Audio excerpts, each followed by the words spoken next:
வரலாற்று சிறப்புமிக்க செஞ்சிக்கோட்டையை ரோப்கார் வசதியுடன் கூடிய சுற்றுலா தலமாக அறிவிக்க வேண்டும் என்றும் கோரிக்கை எழுந்துள்ளது. இயற்கையோடு ஒன்றிய 3 பெரிய மலைகள், 2 சிறு குன்றுகள், 12 கிலோமீட்டர் நீளமுடைய மதில் சுவர்கள் என அமைந்துள்ள செஞ்சிக்கோட்டை பல போர்களை சந்தித்துள்ளது. இங்குள்ள கோவில்கள், மண்டபங்கள், குளங்கள், சுனைகள், அகழிகள் உள்ளிட்டவை தென்னிந்திய மன்னர்களுக்கு கட்டிடக்கலையில் இருந்த ஆற்றலை வெளிப்படுத்துகிறது. இந்த 3 கோட்டைகள் இங்கே இருப்பதை நீங்கள் பார்க்கலாம். ஒன்று, பெண்களுக்கு முக்கியத்துவம், அதாவது ராணிக்கு முக்கியத்துவம் தரப்பட வேண்டும் என்ற அடிப்படையிலே கிருஷ்ணகிரி என்று சொல்லக்கூடிய ராணிக்கோட்டை ஒரு சிறப்பு வாய்ந்த கோட்டையாகவும், அதனை அடுத்து அரசருக்கு, ராஜாவுக்கு சிறப்பு தரக்கூடிய கோட்டையாக ராஜகிரி என்று சொல்லக்கூடிய அந்த கோட்டை பகுதியும், அதைப்போல படைக்கலன்களை உருவாக்கி தருகிற தொழிலாளர்களுக்கு ஒரு முக்கியத்துவம் தருகிற கோட்டை பகுதியாக சந்திரராயன் துர்க்கம் என்று சொல்லக்கூடிய 3வது கோட்டை பகுதியாகவும் இந்த செஞ்சிக்கோட்டையானது இருந்து கொண்டிருக்கிறது. அது மட்டுமல்லாமல் இதனுடைய கோட்டையினுடைய அமைப்பு முறைகளை நீங்கள் பார்த்தால் மிக மிக பாதுகாப்பாக, இந்த கிழக்கு பகுதியிலே பார்த்தால் காவல்காடு என்று சொல்லக்கூடிய ஒரு பகுதி, அந்த காலத்திலே பாதுகாப்பு அரண் அங்கேதான் தொடங்குகிறது. ஆனால் கட்டிடக்கலைக்கு எடுத்துக்காட்டாக விளங்கும் செஞ்சிக்கோட்டை தற்போது சிதிலமடைய தொடங்கியுள்ளது.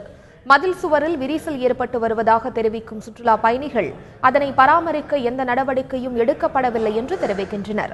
இங்கு கொலை, பெண்களுக்கு எதிரான குற்றங்கள் அதிகரித்து வருவதை சுட்டிக்காட்டும் சமூக ஆர்வலர்கள் சமூக விரோதிகளின் கூடாரமாக மாறி வருவதாக வேதனை தெரிவித்தனர்.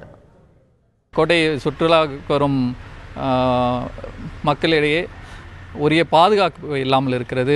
பல சட்டவிரோத செயல்கள் நடந்து கொண்டிருக்கிறது.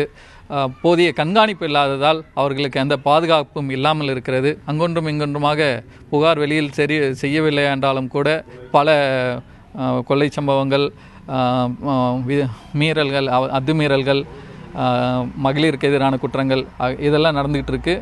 இதை தடுக்கிறதுக்கு உரிய நடவடிக்கையை மத்திய மாநில அரசுகள் எடுப்பதுடன் இந்த இடத்துல கோட்டையை சுற்றிலும் கண்காணிப்பு கேமராக்களை பொருத்தி வரும் பொதுமக்களுக்கு உரிய பாதுகாப்பு கிடைத்திட மத்திய மாநில அரசுகள் உரிய நடவடிக்கை எடுக்கணும். யுனெஸ்கோவிலே கூட பதிவு செய்யப்பட வேண்டிய ஒரு மிகப்பெரிய ஒரு வரலாற்று சின்னமாக இது இருக்கப்பட வேண்டும் என்பதுதான் செஞ்சிக்கோட்டை மக்களுடைய வரலாறாக இருக்கும் என்று நாங்கள் கருதுகிறோம்.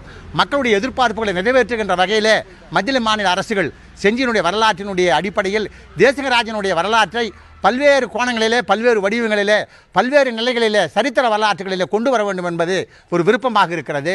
ஆகவே மக்களுடைய எதிர்பார்ப்புகளும் 300 ஆண்டுகளுக்கு பிறகு இந்த கோட்டையினுடைய வாயில் படிகளும், இந்த கோட்டையினுடைய தலங்களும், இந்த கோட்டையினுடைய சுற்றுச்சுவர்களும், இந்த கோட்டையினுடைய கோயில் ஸ்தலங்களும், இந்த கோயிலினுடைய வரலாறு என்பது புனிதமான ஒரு வரலாறாக இருக்கிறது.